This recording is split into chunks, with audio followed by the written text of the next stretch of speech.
નમસ્કાર દર્શક મિત્રો, હોટ ટોપિકમાં આપ સૌનું સ્વાગત છે. આપની સાથે હું છું શિવમ.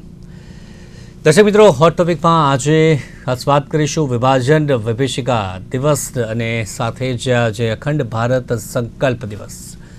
એટલા માટે કારણ કે આજે 14 ઓગસ્ટનો દિવસ છે અને 14 ઓગસ્ટ 1947નો એ દિવસ આપણે યાદ કરીએ તો ભારતીયોના જે બલિદાનની આપણે વાત કરીએ તો તેને યાદ કરવાનો આજે આ દિવસ છે. કારણ કે જે ભાગલાની બલી જે ઘણા બધા લોકો કે જે આમાં ચડી ગયા હતા અને આપણે આપણા સ્વજનો કે જે વખતે એ દિવસે ગુમાવ્યા હતા. અને ભારતના જે ભાગલાની આપણે વાત કરીએ ત્યારે અખંડ ભારતનું જે સ્વપ્ન હતું તે ત્યારે જે પ્રકારે તૂટ્યું હતું, પરંતુ ત્યારબાદ સમય જેમ જઈ રહ્યો છે ને અત્યાર સુધી આટલા વર્ષો જ્યારે વીતી ગયા છે, પરંતુ અખંડ ભારતનું જે સ્વપ્ન છે તે સાકાર લઈને દરેક ભારતીય અત્યારે ચાલી રહ્યો છે.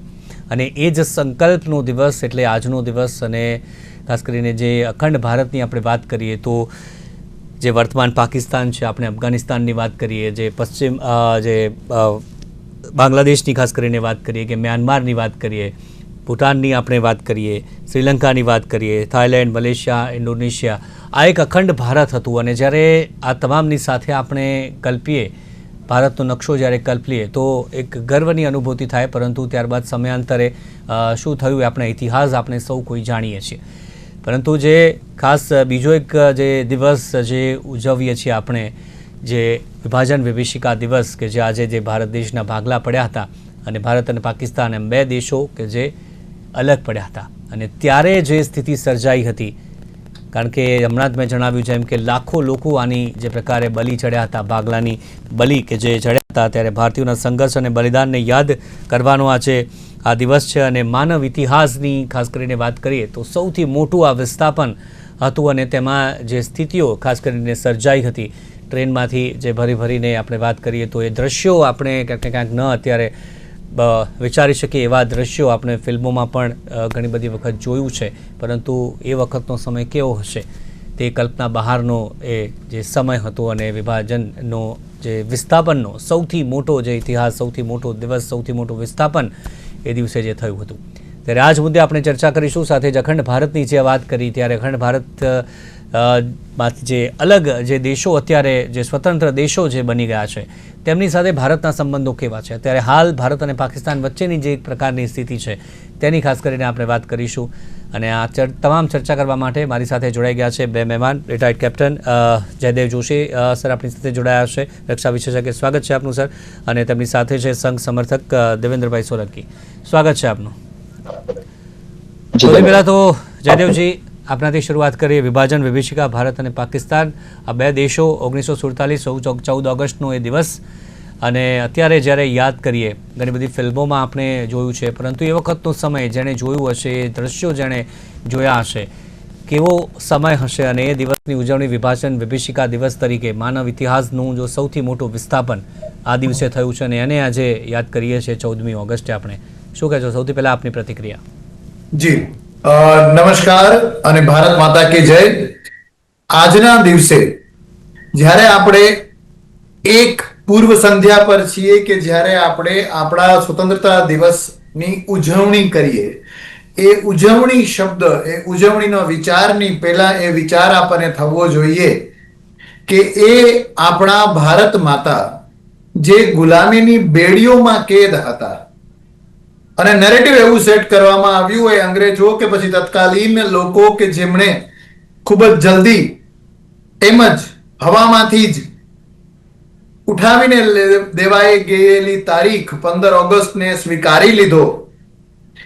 એમને આ પ્રશ્ન થવો જોઈએ, આજે આપણને પણ પ્રશ્ન થવો જોઈએ કે ભારત માતા જે બેડીઓમાં બંધાયેલા હતા એ બેડીઓમાંથી આઝાદ કર્યા કે પછી એમને આપણે ક્ષત વિક્ષત કર્યા હતા અને અંગનો વિચ્છેદ કરતા હોય એવી રીતે એના ભાગલા પાડવા અને લોહિયાળ રીતે ભાગલા પડ્યા હતા, તે વિચાર કરવો જોઈએ. આપણે ડિફેન્સની રીતે પણ પૂછ્યું અને સૌથી મોટી માનવ વિસ્થાપનની પણ વાત કરી. તો સૌથી કારમું અને સૌથી દુઃખદ તો સૈન્ય માટે આ કામ હતું. દરેક વ્યક્તિ કે જે બોર્ડર વિસ્તારમાં વસતો હતો અને એ કોઈક એવો મીટિંગ રૂમમાં બેસીને બેઠેલો અંગ્રેજ એક બોલપેનની લીટીથી નકશા ઉપર ઘણી વખત તો એ લોકોએ ઓન ગ્રાઉન્ડ જઈને પણ વિસ્તારો જગ્યાઓ જોઈ નહોતી કે જેને આપણે ભાગલા પાડીને એક તરફ એક દેશ બીજી તરફ બીજો દેશ એ કરવા જઈ રહ્યા છીએ. એ કર્યાથી કેટલા દુષ્પરિણામો આવશે એ કોઈએ જોયા નહોતા. તો એ બોર્ડર વિસ્તારમાં રહેતા લોકો માટે તો આ તકલીફદાયક હતું જ. એવા પરિવારો જે વિસ્થાપિત થઈને એકથી બીજી તરફ જઈ રહ્યા હતા તેમના માટે તો દુઃખદાયક હતું જ, પણ સૈન્ય માટે પણ ભારત અને પાકિસ્તાન આ વિચારનો પણ શરૂઆત થઈ એની પહેલા વિશ્વયુદ્ધ 1 અને વિશ્વયુદ્ધ 2 માં બંને તરફના લોકો એક સાથે સૈન્યમાં ખભેથી ખભો મિલાવીને લડ્યા. અને જ્યારે આવા સમયે એમને અલગ કરવાનો વખત આવે ત્યારે પણ આવા નિરાશ્રિત એટલે કે રેફ્યુજી કેમ્પ ચલાવવાનું કામ હોય, આવા હિંસક ટોળાઓને રોકવાનું કામ હોય, કે પછી અમુક મહિનાઓ પછી જ કઈ રીતે આ જ વિસ્થાપનને વાત લઈને આ જ ભાગલાની વાત લઈને છદ્મ રીતે કબાયલીઓના વેશમાં પાકિસ્તાન સૈન્યના રેગ્યુલર લોકો આવીને પેલે પારથી આ તરફ આવીને ભૂમિ હસ્તગત કરવાનો પ્રયત્ન કરે, આપણા બહેન દીકરીઓની ઇજ્જત ઉપર હાથ લગાવે, આપણા ભૂભાગને લઈ લેવાનો પ્રયત્ન કરે. તો સૈન્યએ પણ જે આ બધા દ્રશ્ય જોયા એ ખૂબ જ ખરાબ હતા. અને એક છેલ્લી લાઈન કહીને પૂરું કરું શિવમજી કે ઓવરઓલ ભારતની ભૌગોલિક સુરક્ષા, અત્યારે હું ભારતની જ્યારે વાત કરું છું તો હું અખંડ ભારતની વાત કરું છું. ભારતની ભૌગોલિક સુરક્ષા અને જીઓગ્રાફિકલી, ટોપોગ્રાફિકલી, જીઓ સ્ટ્રેટેજિકલી કોઈ પણ નજરથી આપ જોવો, ઇવન સાંસ્કૃતિક રીતે પણ જે સંરચના હતી એ જ સંરચના રહી હોત તો આજે બીજા દેશોના હમલાઓ, આડાઅવડી વાતો, અફઘાનિસ્તાનમાંથી કોઈનું આવવું પાકિસ્તાનમાં, આ બધી બાબતોથી આપણે વધુ સુરક્ષિત, વધુ સક્ષમ અને વધુ સમૃદ્ધ રહ્યા. જી દેવેન્દ્રભાઈ, આજે ખાસ વિભાજન વિભીષિકા સ્મૃતિ દિવસ છે, એ દિવસને યાદ કરવાનો, જ્યારે જે પ્રકારનું વિસ્થાપન આપણે વાત કરી અને જે દ્રશ્યો, ટ્રેનના દ્રશ્યો અત્યારે પણ જ્યારે ફોટા જોઈએ છે ત્યારે હૃદય કંપી ઉઠે તેવા જે દ્રશ્યો જે જોવા પડ્યા હતા. અને સાથે જ અખંડ ભારતનું જે સ્વપ્ન અત્યારે તમામ જે ભારતીયોના મનમાં જીવિત છે હજી પણ, કે અખંડ ભારત આપણું હજી પણ જે બનશે. શું કહેશો આજના બંને ખાસ દિવસની જ્યારે ઉજવણી થઈ રહી છે ત્યારે આપની પ્રથમ પ્રતિક્રિયા? શિવમભાઈ, આજનો દિવસ એ ભારતના ઇતિહાસનો રક્તથી લખાયેલો અને હજી પણ સ્પેસિફિક કહું ને તો હિન્દુઓના રક્તથી લખાયેલો દિવસ. આચાર્ય કૃપલાણીને ટાંકીશ મારી પાસે પુસ્તક છે, હોવિશેષાદ્રીજીએ લખેલું છે, વિભાજન કી વિભીષિકા. આચાર્ય કૃપલાણી લખે છે, ગુજરાતીમાં કહું છું, ભાગલા થતાં જ દિલ્હીનું વાતાવરણ તંગ થઈ ગયું. હજારોની સંખ્યામાં શરણાર્થીઓના ધાડે ધાડા પશ્ચિમી પંજાબથી ત્યાં આવતા હતા. પંજાબના ભાગલા કરાયા હતા. પૂર્વ પંજાબ ભારતમાં અને પશ્ચિમ પંજાબ પાકિસ્તાનમાં થયું. અને એ પશ્ચિમ પંજાબથી ત્યાં આવતા હતા. પાકિસ્તાનમાં તેમના પર દુઃખોનો પહાડ તૂટી પડ્યો હતો. તેમના પર ભયાનક અત્યાચાર થયા હતા. તેમના દુખડા તે રડતા હતા. સેંકડો ગામડા નષ્ટ કરી દેવાયા હતા. મહિલાઓની આબરૂ લૂંટવામાં આવી, તેમના અપહરણ કરવામાં આવ્યા, તેમને લૂંટેલા માલની માફક તેમના ભાગલા થયા. ક્યાંક ક્યાંક તો તેમને ભર બજારે વેચવામાં આવ્યા. દૂધ પીતા બાળકોની નિર્દય રીતે દિવાલો પર અથડાવીને હત્યા કરવામાં આવી. તેમને ભાલા વડે વીંધી નાખવામાં આવ્યા. સધવાઓ વિધવા બની ગઈ. પતિ તેમની પત્ની ખોઈ ચૂક્યા હતા અને બાળકો અનાથ થઈ ગયા હતા. ધર્માંતરણની ગણતરી કરી શકાય તેમ નથી. આગ અને લૂંટફાટનું ઘોડાપૂર આવ્યું હતું. રસ્તામાં શરણાર્થીઓના દળો અને તેમની રેલગાડીઓ પર આક્રમણ થયા હતા. હજારો મરાયા અને હજારો ઘાયલ અવસ્થામાં દિલ્હી પહોંચ્યા હતા. ઉત્તર ભારતના અમુક વિસ્તારોમાં તોફાનોને કારણે મુસલમાન ભયભીત થઈને પાકિસ્તાન ભાગી ગયા હતા. તેમની પણ સ્થિતિ ખરાબ હતી. આ આચાર્ય કૃપલાણીએ લખેલું છે. કોંગ્રેસના નેતા હતા. આમાં હું તમને કહું કે એક જે ભાગલાવાદી વિચાર, કટ્ટર વિચાર જે ભારતનો હતો નહીં, એને ભારતમાં ખેંચી લાવવાનું જે પાતક થયું હતું ખિલાફત આંદોલનના નામે, અને ત્યારબાદ કેરળના મોકલાઓમાં જે હિન્દુઓના નિર્દય હત્યા થઈ, એક મોકલા કાળથી શરૂ થયેલી જે જેહાદ હતી, એ જેહાદનું સૌથી વરવું સ્વરૂપ ભારતે એના ઇતિહાસમાં ભાગલામાં જોયું.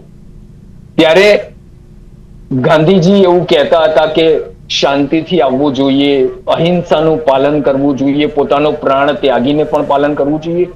કોણ આ પરિસ્થિતિ તમે કલ્પના કરો શિવમભાઈ, જ્યારે પોતાની દીકરી, પોતાની પત્ની, પોતાનું બાળક, એની સાથે આ નિર્દયતા થઈ રહી છે, રાક્ષસી અત્યાચારો થઈ રહ્યા છે, ત્યારે કોણ અહિંસાનું પાલન કરી શકે? એ અહિંસા એ સાચા અર્થમાં જો કહેવું હોય ને તો એ નિર્માલ્યતા ગણાય, એ બાયલાપણું ગણાય, અને ભારતીય પુરુષ એને આ શોભતું નથી, એટલે એ શૌર્ય દેખાડે છે. ટ્રેનોની ટ્રેનો ભરીને જ્યારે પંજાબથી આવતી, પશ્ચિમ પંજાબથી, પાકિસ્તાનથી, એમાં જીવંત વ્યક્તિઓ આંગળીના વેઢે ગણી શકાય એટલા રહેતા હતા. લોહીથી લથપથ, જે ટ્રેનોમાંથી માત્ર લોહી નીંગળતું હોય એવી ટ્રેનો પંજાબથી આવતી. એક વ્યક્તિ જે ભારતમાં આવ્યો, અહીંયા મને યાદ કરવાનું મન થાય બે વ્યક્તિઓને, બે મહાપુરુષોને, જેને ભારતના ઇતિહાસે અને ત્યારબાદ સ્વાધીનતા બાદ બનેલી સરકારના ઇતિહાસકારોએ, એ સરકારી વામપંથી ઇતિહાસકારોએ જે બે મહાપુરુષોને સૌથી વધારે અન્યાય કર્યો છે, એવા બે મહાપુરુષોના નામ લઈશ. વીર સાવરકર અને સંવિધાન નિર્માતા ડોક્ટર બાબા સાહેબ આંબેડકર. આ બંને મહાપુરુષોનું એવું એ વખતે માનવું હતું કે વસ્તીની અદલા બદલી થવી જોઈએ, પરંતુ જે પાછળથી જે શબ્દ વપરાયો એ સ્યુડો સેક્યુલરિઝમનો જે આ વીંછી કરડ્યો હતો ને, એ વીંછીએ અનેકો લાખો, કે એવું કહેવાય છે કે બીજા વિશ્વયુદ્ધ પછીનો આ સૌથી મોટો હત્યાકાંડ હતો, અને એમાં સૌથી વધારે જો કોઈએ વેઠ્યું છે ને તો ભારત દેશના હિન્દુઓએ વેઠ્યું. ભારત માતાના ટુકડા કરી દેવામાં આવ્યા. અરે કલ્પના કરો એ વખતની માંગણી કે જ્યારે એવું કહેવામાં આવ્યું કે પૂર્વ પાકિસ્તાન એટલે વર્તમાન પશ્ચિમ પાકિસ્તાન તત્કાલીન સમયનું, એટલે વર્તમાન પાકિસ્તાન, અને પૂર્વ પાકિસ્તાન એટલે વર્તમાન સમયનું બાંગ્લાદેશ, એ બંનેની વચ્ચે એક રોડ હોય જેની માલિકી જે પાકિસ્તાનનો હોય. કલ્પના કરી શકીએ કે ભારત માતાના તો ટુકડા કરી જ દેવામાં આવેલા, પણ ભારત માતાના હૃદય ઉપર થઈને આ કટ્ટરવાદી રોડ નીકળે, અને ત્યાં આપણું કઈ જ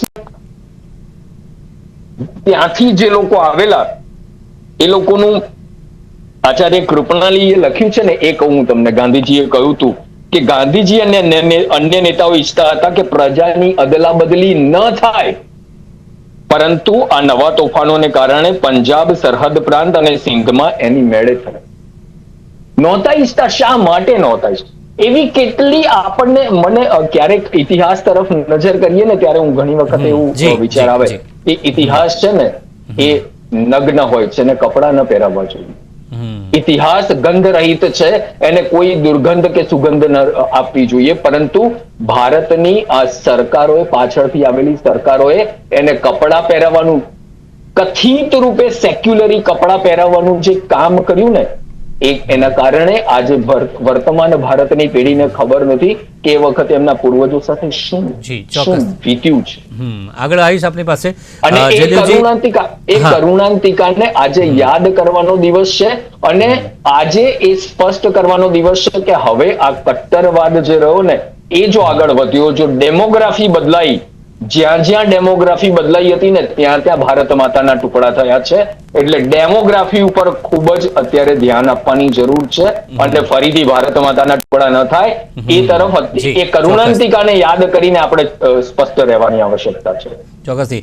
જયદેવભાઈ, જે અખંડ ભારતની વાત કરી અને તેમાં જે દેશો અત્યારે સ્વતંત્ર દેશ છે, એમાં પાકિસ્તાનની વાત કરીએ, બાંગ્લાદેશની વાત કરીએ, સાથે શ્રીલંકાની વાત કરીએ, અફઘાનિસ્તાનની વાત કરીએ, ભૂતાનની આપણે વાત કરીએ, થાઈલેન્ડની વાત કરીએ, ઇન્ડોનેશિયા, મલેશિયા, આજે દેશોની ખાસ કરીને વાત કરીએ, મ્યાનમાર પણ એમાં છે, આપણે વાત કરીએ દરેક દેશ સાથેના સંબંધો, આપણા ભારતના સંબંધો તમામ સાથે અલગ અલગ છે. બાંગ્લાદેશ સાથે એક સમય સારા હતા, પરંતુ હવે શેખ હસીના બાદ જે અત્યારના સંબંધો કેવા છે, પાકિસ્તાન સાથેના સંબંધો અત્યારે પણ 48 કલાકમાં 3 નેતાઓ યુદ્ધની ધમકીઓ આપે છે અત્યારે પણ ભારતને કે અમે તમને એવો જે પાઠ ભણાવીશું કે તમે યાદ રાખશો. આ બધી કોકલી ધમકીઓ અત્યારે આપવામાં આવે છે પાણીના મુદ્દે ખાસ કરીને.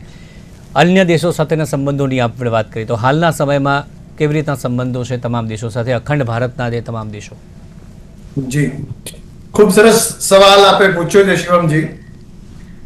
ભારતના પાડોશી દેશો સાથેના સંબંધ સારા રહે એ આધારિત હતું કયા નરેટિવ સાથે આ ભાગલાનું પડવું અને એ પછીના ઇતિહાસને અને એ પછીની આપણી જીઓ સ્ટ્રેટેજિક પોલિસીને આપણે કઈ રીતે નક્કી કરી તેના ઉપર એનો ઘણો બધો આધાર રહેવાનો હતો.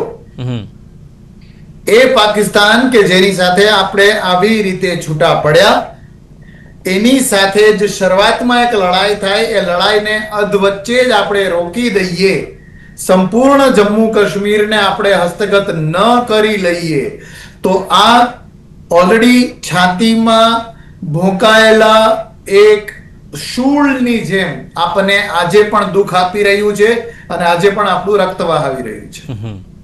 એ પછી આપણે વાત કરીએ જો બાંગ્લાદેશની, તો એ બાંગ્લાદેશ કે જેનો ઉદ્ભવ કરવાનો બધો શ્રેય ભારતને મળે. એ કરવામાં સૌથી વધારે વિશ્વના ઇતિહાસમાં યુદ્ધ કેદીઓ, વર્લ્ડ વોર 1 અને 2 નો ઇતિહાસ પણ ગણી લો તો પણ એક જ દેશે બીજા દેશના આટલા યુદ્ધ કેદીઓ ક્યારેય કબજે કર્યા નહોતા, પકડ્યા નહોતા, એમને તાબે કરાવ્યા નહોતા. એટલા કરાઈ ગયા પછી શિમલા એગ્રીમેન્ટ થાય, યુદ્ધ વિરામ જેવી સ્થિતિ થાય, ભારતનો કન્ક્લુઝિવ વિક્ટરી હોય તો પણ આપણા યુદ્ધ કેદીઓ કેટલાય પાછા આવ્યા નહીં. અને એ પછી શું થયું? 65ની લડાઈમાં પાકિસ્તાન સાથે જે રીતે લાલ બહાદુર શાસ્ત્રીજીના નેતૃત્વમાં આપણી સેના પાકિસ્તાનના કેટલા બધા જગ્યાઓ પર કબજો કરી ચૂકી હોય અને એમણે ફરી પાછું આવવું પડે ને આપણે ન તો માત્ર યુદ્ધમાં સૈન્યના જોરથી જીતાયેલો પ્રદેશ આપણે પાછો આપીએ, પણ આપણે આપણા શાસ્ત્રીજીનો પણ જીવ ગુમાવવાનો. આ બાંગ્લાદેશ સાથે બોર્ડર સંબંધી કેટલાય વિવાદો થયા હોય અને આ બધી બાબતોનો જો આપણે સરવાળો કરીએ તો એ છે કે જે માનસિકતાથી ભાગલા પડ્યા, એ માનસિકતા, એ વિચાર, એ બધું એને હજી પણ આપણે એવી રીતે એડ્રેસ ન કરી શક્યા કે જેના કારણે કારગિલનો દાખલો લઈ, કારગિલનું દુસ્સાહસ કરવાનું મન પણ પાકિસ્તાનને થાય. એ કેના કારણે? કારણ કે કન્ક્લુઝિવલી આપણે આ માનસિકતાને હજી સમજવામાં ભૂલ થાય છે. અને એ માનસિકતા સમજવામાં ભૂલ થવા વાળા લોકો, એક શબ્દ હમણાં આપણી ચર્ચામાં આવ્યો, સ્યુડો સેક્યુલરિસ્ટ, એવા કેટલાક સ્યુડો નેશનલિસ્ટ પણ છે જે હજી પણ એ સ્વપ્નમાં રાચે છે કે ક્રિકેટ રમવાથી જીત લો દિલ, એ બધું કામ થઈ જશે, ક્રિકેટની ડિપ્લોમસીથી કંઈ ને કંઈ કામ થઈ જશે, કલા અને સંસ્કૃતિના લોકોએ મળતું રહેવું જોઈએ, એ બધું થઈ જશે. આવા સપનામાં રાચનાર લોકો કેટલાય હજી પણ આજે પ્રવર્તમાન છે. ભારતને આ પાડોશી દેશો પાસેથી ક્યારેય કશું લેવું નથી. સાર્ક, સાઉથ એશિયન રિજન નું જે એસોસિએશન સાર્ક બનાવવામાં આવ્યું, પહેલા 7 દેશો અને પછી બીજા દેશોનો ઉમેરો થયો, એમાં પણ બહુ જ પ્રભુત્વનું સ્થાન ભારતનું હતું. પણ આ ભારતના પ્રભુત્વના સ્થાનને ડખોળવામાં કામ કોણે કર્યું? ચીને. એ ચીન જે તિબેટ હોય, ભૂતાન હોય, એની વિસ્તારવાદી નીતિ હોય, નેપાલ જેવું, નેપાલ અમુક ભાગો પર નેપાલમાં ભારતે કબજો કરી લીધો છે, આવું નરેટિવ ચીનના કહેવાથી નેપાલ બોલતું હોય. શ્રીલંકા તેના હમ્બનટોટા બંદરગાહ અને એની આસપાસના બંદરગાહમાં ચીનના જાસૂસી જહાજોને આવવા દેતું હોય. આ બધું જે છે એ ભારતના પ્રભુત્વને ખાળવા માટેનો પ્રયત્ન છે અને એક વખત ખંડિત થયેલ ભારતને વધારે ને વધારે ખંડિત કરવાની સાજિશ પણ છે. અને આપણે ઇતિહાસમાંથી બોધપાઠ લેવો જોઈએ. આ ભાગલાથી, આ વિભાજનથી માત્ર કરુણાંતિકાને જ આપણે નોતરી છે. હજી પણ ભારતનું જ ખાઈને ભારતનું જ ખરાબ બોલનાર એ ફિલ્મ સ્ટારો હોય, જેને તરક્કીમાં કાંઈક થાય તો ત્યાં દુઃખ આવી જાય, જેના પરિવારજનો, જેની બીજી ત્રીજી કદાચ પત્ની એ ભારતમાં સેફ ફીલ ના કરે, એ લોકોએ પણ એ સમજવાની જરૂર છે કે એક વખત ખંડિત ભારતને વધારે ખંડિત કરવામાં જેટલો બહારના આક્રાંતાઓનો હાથ હતો એટલો જ અંદરના જયચંદોનો પણ હાથ હતો.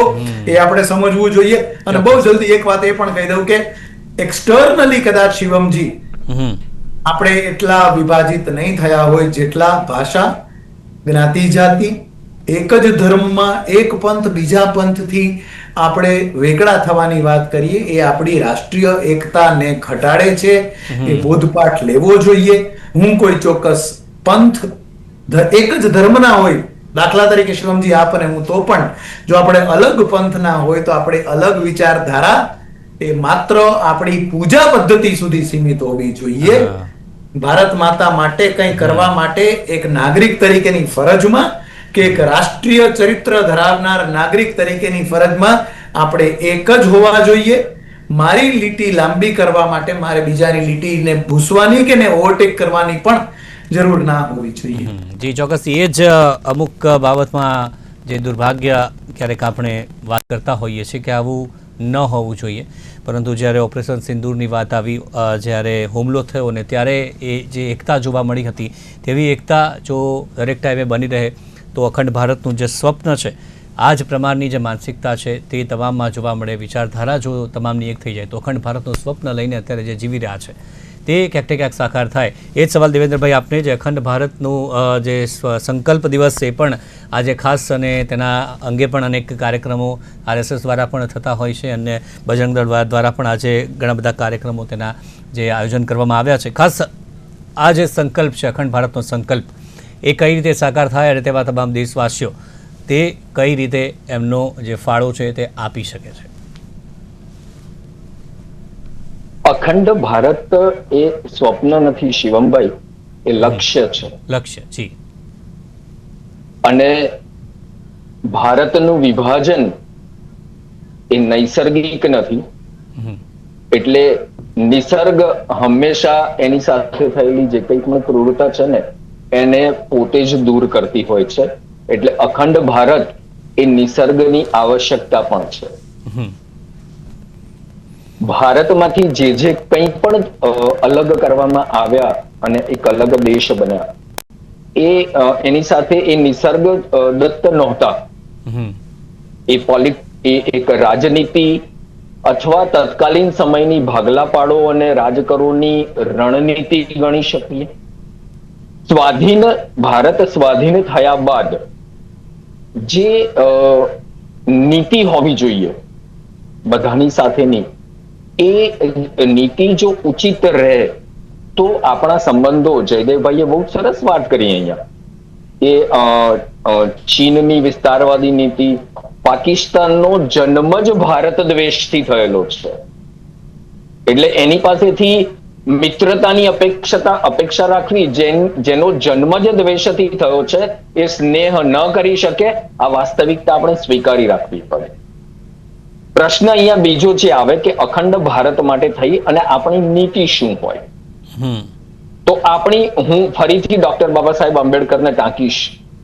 જ્યારે ડોક્ટર બાબા સાહેબ આંબેડકરે એમની સાથે જે અન્યાય કરવામાં આવ્યા અને એને કારણે થઈને જ્યારે એમણે જવાહરલાલ નહેરુના કેબિનેટમાંથી રાજીનામું આપ્યું, એ વખતે એમણે એક વાત કરી હતી કે જ્યારે આપણે સ્વાધીન થયા ત્યારે વિશ્વમાં કોઈ પણ આપણું દુશ્મન નહોતું અને 2-2.5 વર્ષમાં વિશ્વમાં આપણું કોઈ પણ મિત્ર નથી. આ જે નીતિ હતી ને એ 2-2.5 વર્ષમાં જ, એટલે આપણે તો એવું કહી શકીએ, ગુજરાતમાં તો એવું કહેવાય છે કે પુત્ર પારણામાં ને વહુ બારણામાં, એટલે પુત્રએ પારણામાંથી જ એના લક્ષણ દેખાડવાની શરૂઆત કરી દીધી હતી. કથિત રૂપે બિનજોડાણવાદી નીતિના નામે રશિયા તરફ ઢળવું અને તેને પરિણામે અન્ય દેશો સ્વાભાવિક જ આપણા વિરુદ્ધ થાય એવી નીતિની શરૂઆત કરવી, એ આ વર્તમાનની હમણાંની હું તમને વાત કરું તો ચીનનો નેપાળમાં પગ પેસારો તો એ છેલ્લા 2014 પહેલાના 2003 થી લઈને 2013-14 સુધીનો જો આપણે સમયગાળો જોઈએ તો એમાં આપણને દેખાશે કે એક વ્યક્તિત્વ ત્યાં ઊભું થયું જે ચીન સમર્થિત હતું, જેને બધું જ પીઠબળ ચીનનું હતું, પરંતુ ભારત શાંતિથી નેપાળમાં શું થઈ રહ્યું છે એની ચિંતા કર્યા વગર બેઠું રહ્યું હતું. આજે એ નેપાળ ભારતથી વિપરીત જતું હોય. તિબેટ ચીનને સીધું આપણી ભારતની કોઈ સરહદ તિબેટ સાથે હતી નહીં, ચીન સાથે સોરી, પરંતુ તિબેટને ચીનનો હિસ્સો તરીકે સ્વીકારી લઈ અને આપણે એક આપણો મોટો દુશ્મન, જે આજે પણ એવું કહેવાય કે જ્યોર્જ ફર્નાન્ડીસે કહેલું છે કે ભારતનો પહેલા નંબરનો દુશ્મન ચીન છે, આપણે એની સાથે સરહદો જોડી દીધી. આ જેને સાદી ભાષામાં આપણે કહીએ તો વિદેશ નીતિમાં ડિઝાસ્ટર કહી શકાય. આ ડિઝાસ્ટર જે કર્યા છે, જેમ જયદેવભાઈ આગળ પણ કહ્યું કે એક કોઈ પુસ્તકમાં વાંચ્યું હતું કે ડાયલોગ સાંભળ્યો હતો, એ મહાપુરુષનું નામ નથી લેવું મારે, પણ એમાં એમણે એવું કહ્યું હતું કે જ્યારે કાશ્મીરનો મુદ્દો, ભારતનું શૌર્યવાન સૈન્ય જે પાકિસ્તાની સૈનિકો જે કબાયલીઓના સ્વાંગમાં આવેલા એ ભારતના શૌર્યવાન સૈનિકો પરત લઈ શકે એ સ્થિતિમાં હતા. માત્ર થોડાક કલાકો થોડાક દિવસોનો પ્રશ્ન હતો, પરંતુ ભારતના તત્કાલીન વડાપ્રધાનને યુનોમાં જવાની એક અડધી મિનિટ જે ઉતાવળ હતી, એ ડાયલોગ એવો હતો કે બહુ ઊનો કરે છે ને ટાઢો થઈ જશે. આજે આ દેશની વિદેશ નીતિને ટાઢી બોળ કરીને મૂકી દેવામાં આવી. જે દેશની વિદેશ નીતિ શૌર્યવાન હોવી જોઈએ એને ટાઢી બોળ કરી દેવામાં આવી, અને વર્તમાન સ્થિતિ જે બની છે એ હવે એક્ટ ઈસ્ટની જે નીતિ બની, જેનાથી આપણા પડોશીઓ સાથેના સંબંધો ઘણા સારા બની રહ્યા છે. વાસ્તવિકતા છે. અને આવનારો સમય જે છે, અખંડ ભારત, જેમ મેં પહેલા પણ કહ્યું, એ સ્વપ્ન માત્ર નથી, એ લક્ષ્ય છે, અને નિસર્ગને અખંડ ભારત માન્ય છે એટલે થશે જ, એમાં કોઈ શંકા નથી. ચોક્કસથી અખંડ ભારત એ માત્ર એક સ્વપ્ન નથી, એક સંકલ્પ નથી, પરંતુ એક લક્ષ્ય છે, અને તે કે જે મેળવીને જ રહેશે. અને આગામી સમયમાં અત્યારે જે પ્રકારનું કામ થઈ રહ્યું છે અને સાથે જ પાકિસ્તાનને જે પ્રકારનો પાઠ ભણાવવામાં આવી રહ્યું છે તે જરૂરી છે, અને આગામી સમયમાં પણ પાકિસ્તાનને એ જ પ્રમાણે પાઠ ભણાવવામાં આવશે જો અવરચંડાઈ આ જ પ્રકારની કરતી રહેશે. તો અમારી સાથે જોડાયા કેપ્ટન જયદેવ જોશી અને સાથે જ દેવેન્દ્રભાઈ, બંનેનો આભાર આ ચર્ચામાં જોડાયા તો. Thank you very much. ધન્યવાદ. તો દર્શક મિત્રો, હાલ હોટ ટોપિકમાં બસ આટલું જ. ફરી મળીશું નવા મુદ્દા સાથે. રજા આપશો. નમસ્કાર.